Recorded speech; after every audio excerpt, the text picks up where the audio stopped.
Kalau Anda berdoa kok belum juga dikabul, jangan menyalahkan Allah. Heran Allah berdoa belum juga dikabul rezeki. Tanya diri kita, sudahkah saya waktu berdoa memenuhi syaratnya?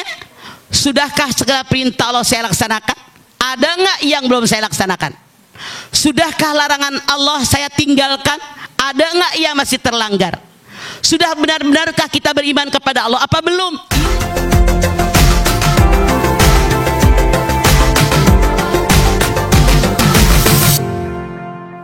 Kalau kita memberikan anak makanan yang subhat, apalagi yang haram, daging yang tumbuh dalam tubuh seseorang dengan makanan yang halal menyebabkan seseorang tadi melihat, mendengar, mencium, berbicara, meraba, melangkah ke arah yang halal. Amin. Tapi berbeda seandainya orang tadi memberikan anaknya makanan, minuman, pakaian yang halal dicampur dengan yang haram, dengan yang subhat, tidak mustahil anak kita yang dilihat, yang haram dilihat, yang haram dilihat, yang didengar, yang dicium, yang diucapkan, yang diraba dengan tangan, yang dilangkahi dengan kaki, yang halal dilihat, didengar, yang haram juga jadi campur. Padahal Allah mengajarkan kepada kita, wala talbisul haqqo bil batili wa taqtumul haqqo wa antum ta'lamun. Al-Baqarah 42. Jangan kalian campur adukan yang hak dengan yang batil, kalian tahu tentang itu. Jadi tidak boleh. Makanya kita jangan takut, jangan khawatir, jangan gara-gara kita kena corona nipu orang. Jangan gara-gara kita corona ngebohongin orang. Jangan gara-gara kita sekarang karena nggak punya duit lalu ngambil hak orang lain. Hati-hati, apalagi kita berikan kepada anak-anak kita. Saya yakin kalian tidak ingin punya anak-anak yang ngebandel, yang ngelawan. Karena kenyataan di masyarakat tidak sedikit orang yang melakukan ini sampai detik ini. Kita lihat di zaman Rasulullah Sallallahu Alaihi Wasallam ada seorang pemuda di padang pasir, dia berdoa, Ya Rob, Ya Rob, Ya Rob. Apa kata Rasulullah? Bagaimana doamu akan dikabul? Makanan muharram, minuman muharram, pakaian muharram. Nah, artinya dari hadis ini mengajarkan kepada kita sedikit pun sebagai seorang muslim, biar diri kita, anak turunan kita selamat, jangan sedikit pun menyentuh hak orang lain. Jangan Anda takut tidak ada rezeki. Rezeki dijamin oleh Allah kok. Selama kita bergerak, selama kita banyak beristighfar kepada Allah, Allah menjanjikan banyak istighfar. Makanya walaupun kita sekarang di rumah, habis sembahyang jangan bangun dulu, berdoa.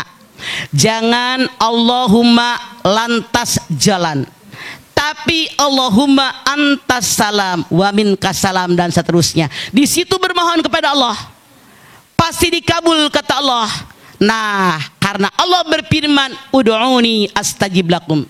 Berdoalah kalian kepadaku, niscaya semua yang kalian minta akan aku kabulkan. Tapi pemirsa, mana doa yang dikabulkan oleh Allah? Doa yang memenuhi syaratnya. Jangan hanya Anda minta rezeki sama Allah, ya Allah minta rezeki, ya Allah buat makan, minta beras. Bukan hanya itu, tapi bagaimana tata cara berdoa, apa syarat berdoa, Anda lihat di dalam Al-Baqarah 186.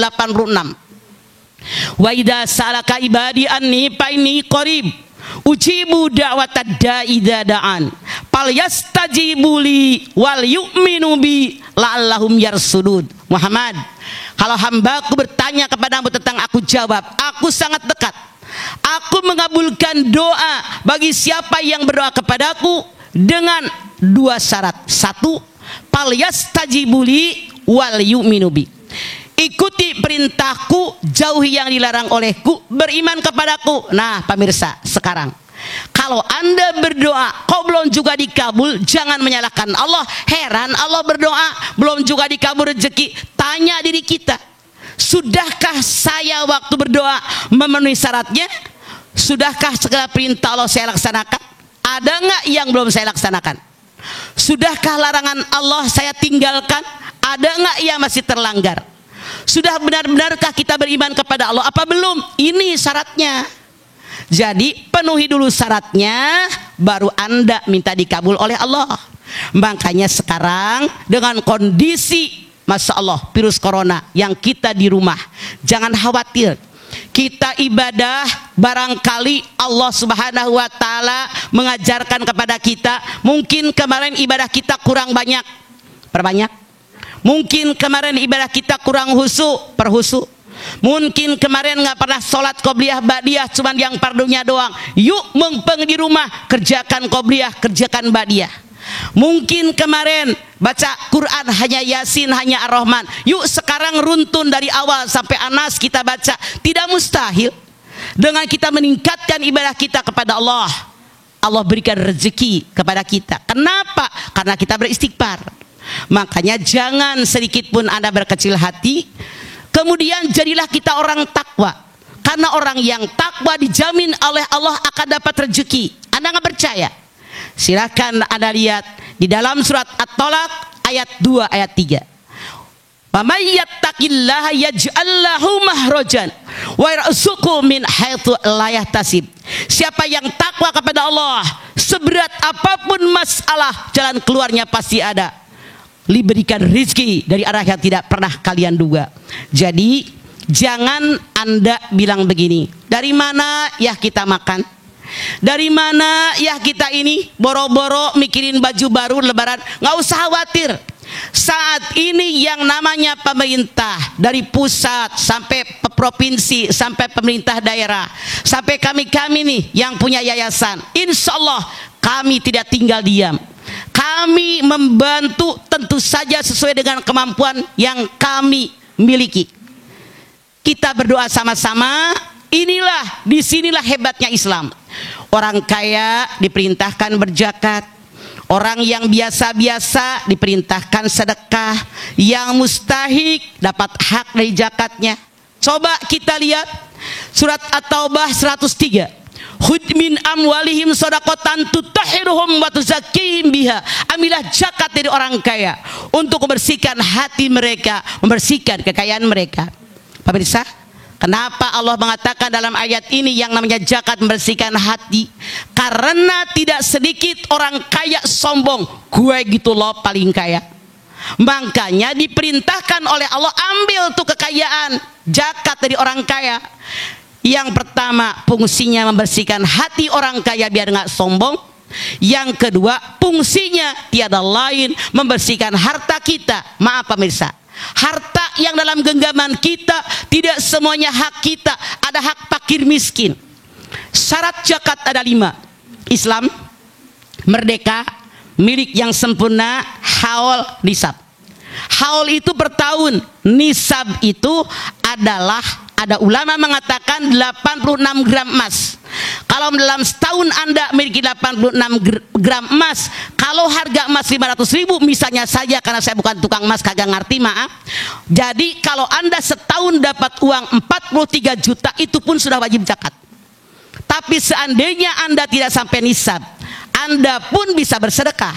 Coba Anda lihat dalam Ali Imran 134. Alladzina yunfikuna fis-sarra'i wad-dharra. Tanda orang takwa yang pertama, yang bersedekah dalam keadaan lapang maupun sempit. Duit banyak sumbang masjid, sumbang fakir miskin 100 juta. Duit kurang sumbang 10 juta, 1 juta, 100.000 sesuai kemampuan. Itulah Islam. Makanya yang namanya zakat, yang namanya sedekah, jembatan yang menjembatani antara orang kaya dengan orang miskin. Jurang pemisah dijembatani dengan zakat dan dengan sedekah. Siapa yang berhak dengan zakat kita? Anda silakan lihat dalam surat At-Taubah ayat 60. Innamas shadaqatu lil fuqara'i wal masakin wal 'amilina 'alaiha wal mu'allafatu qulubuhum wa firriqab wal gharimin fi sabilillah wa ibnis sabil fariidatan minallah. Orang yang berhak menerima sedekah kita, zakat kita, fakir. Siapa fakir? Fakir ini yaitu orang yang penghasilannya tidak sampai 50% kebutuhan pokok. Punten, misalnya kebutuhan minimal sebuah keluarga 6 juta. Ini orang penghasilannya 3 juta atau di bawah 3 juta. Ini fakir, tapi ada beberapa hilapiah, tapi kebanyakan yang saya sampaikan. Ini fakir, dia berhak dengan zakat dan sedekah kita. Miskin, siapa yang namanya miskin? Orang yang punya penghasilan di atas 50% kebutuhan pokok, tapi di bawah 100%. Misalnya nih orang penghasilan 3 juta, 3,5, 4 juta, padahal kebutuhan pokok 6 juta, tidak sampai 100%. Dia pun termasuk miskin. Ini ada hilafiah sekali lagi, tapi kebanyakan seperti ini. Nah, jadi mereka berhak menerima zakat kita, menerima sedekah kita. Kemudian yang ketiga amil zakat, yang ngurusin zakat kita. Yang keempat budak belian. Sekarang nggak ada budak letik tadi ceri kemana tak keluar cangkeureun nama nage budak keureun haradangeun. Kemudian siapa lagi? Mu'alaf itu orang yang masuk agama Islam. Biasanya kita tahu, walaupun dia orang kaya, orang hebat, dibuang oleh keluarganya, otomatis miskin kembali. Makanya dalam ayat ini Allah mengatakan mu'alaf pun berhak dengan zakat dan sedekah kita. Kemudian siapa lagi? Orang yang berhutang di jalan Allah. Misalnya ada orang membangun masjid, semennya boleh ngutang, ngebangun pesantren, besinya boleh ngutang, maka orang tadi boleh mendapatkan zakat kita. Kemudian siapa lagi? Fisabilillah, orang yang berjuang menyebarkan agama, niatnya karena Allah, termasuk guru ngaji. Kalau mereka kategori miskin berhak, tapi walaupun mereka guru ngaji, kalau kaya tidak berhak. Bahkan mereka yang muzaki yang harus zakat. Yang berdelapan yaitu orang yang mencari ilmu agama kehabisan dana. 8 golongan ini yang berhak dengan zakat kita. Nah pemirsa, jadi jangan Anda takut dengan corona. Kita ambil hikmahnya. Jangan takut tidak makan, karena insya Allah kami selalu memantau dari berbagai arah. Bahkan kemarin saya di ACT itu ada 200 relawan yang duduk di ACT, segede-gede kalian nih, segede-gede anak mamah nih, duduk mereka semua ngadepin telepon. Tiap mereka ngangkat telepon dari mana dicatat di data mereka, nomor teleponnya, alamatnya, RT RW, kelurahan, kecamatan. Kemudian didata sama mereka nih, minta KTP, minta foto rumah, langsung dikirimkan ke rumahnya. Jadi terdata semua, ini yang udah dapat, ini yang belum. Nah makanya Bapak Ibu pemirsa, Anda maaf yang saat ini kondisinya kekurangan karena keadaan corona ini, jangan berkecil hati, karena kami yang oleh Allah diberikan kelebihan tidak tinggal diam.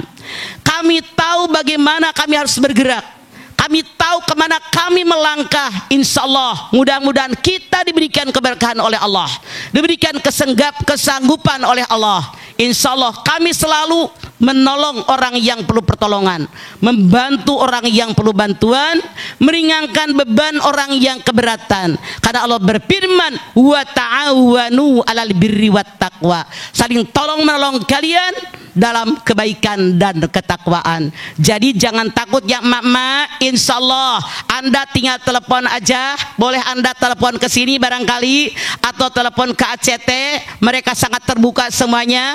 Asal Anda terbuka siapa Anda, kirimkan foto KTP Anda, foto rumah Anda, nanti didata, insya Allah semuanya sampai.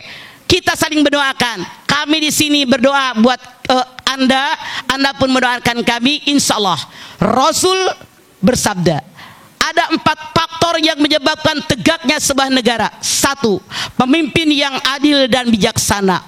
2, ilmunya para ulama. Yang ketiga, dermanya orang-orang kaya. Yang keempat, doanya fakir miskin. Insya Allah kalau 4-4-nya ada, negara kita yang kita harapkan baldatun thayyibatun warabun ghafur akan dalam genggaman kita, dan kita bermunajat kepada Allah. Mudah-mudahan yang namanya virus corona segera diangkat oleh Allah Subhanahu wa taala. Amin ya rabbal alamin.